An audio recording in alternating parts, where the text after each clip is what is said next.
Imamat 13, 12 sampai 13 ya, tentang kusta ini ya.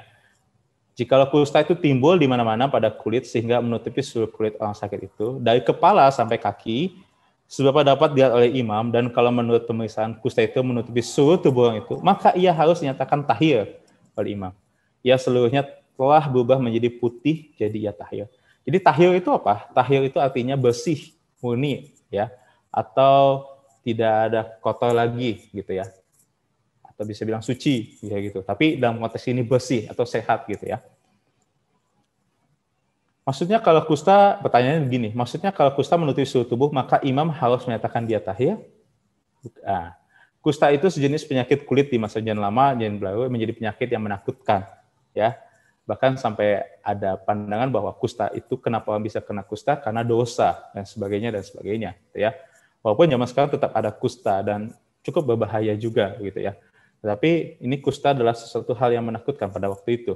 Karena pada waktu itu tidak bisa diobati, lalu kusta itu menular, bisa membawa kematian. Biasanya orang yang kena kusta harus dikucilkan, di karantina. Ya, jika di dalam kota, kemudian dia harus menyebut dirinya najis kayak gitu ya, agar orang-orang menyingkir dan sebagainya. Dia harus di lockdown, istilah sekarang di lockdown gitu ya, orang yang kena kusta. Lalu pada hari pentahirannya dia harus dibawa pada imam. Kenapa harus dibawa imam? Karena menurut perintah Tuhan, imam adalah seorang hamba Tuhan yang mewakili Tuhan dan ditugaskan Tuhan untuk menentukan orang itu sudah pulih atau tidak. Ya, pemulihan harus diperhadapkan pada Tuhan. Tuhan yang akan mengurus itu semuanya. Lalu adanya pemeriksaan daripada imam. Pemeriksaan ini adalah secara detail, dari kulit kepala, kulit tubuh, pada bulu dan sebagainya. Ada tanda-tandanya, kayak panjang sekali di imamat bisa baca. Tumbuh daging, lalu dagingnya mulai masuk, ada putih, bulu dan sebagainya, udah hilang rasa, itu dituliskan dalam kitab imamat. Lalu Tuhan menugaskan imam untuk mengenali tanda-tanda kusta. Tanda kusta baru, misalkan putih pada rambut kulit dan lebih dalam dari kulit.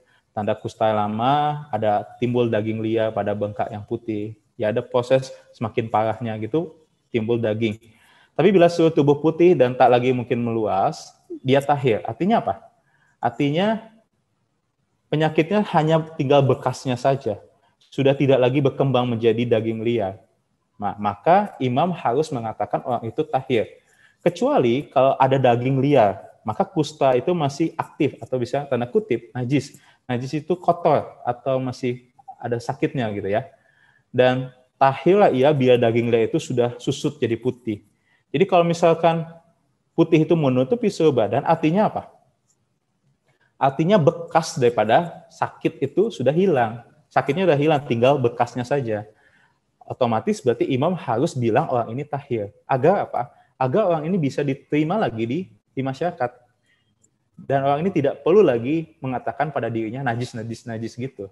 Sehingga bisa diterima. Inilah konsep anugerah dan juga konsep keadilan yang Tuhan kasih dan keadilan yang Tuhan tunjukkan gitu ya.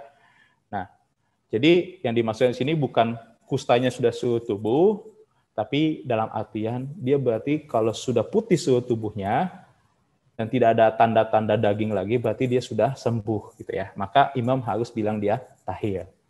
Gitu ya. Kalau Bapak Ibu mau baca itu panjang sekali di Imamat 13 dan Imamat 14 ya. Cukup panjang. Dan detail sekali.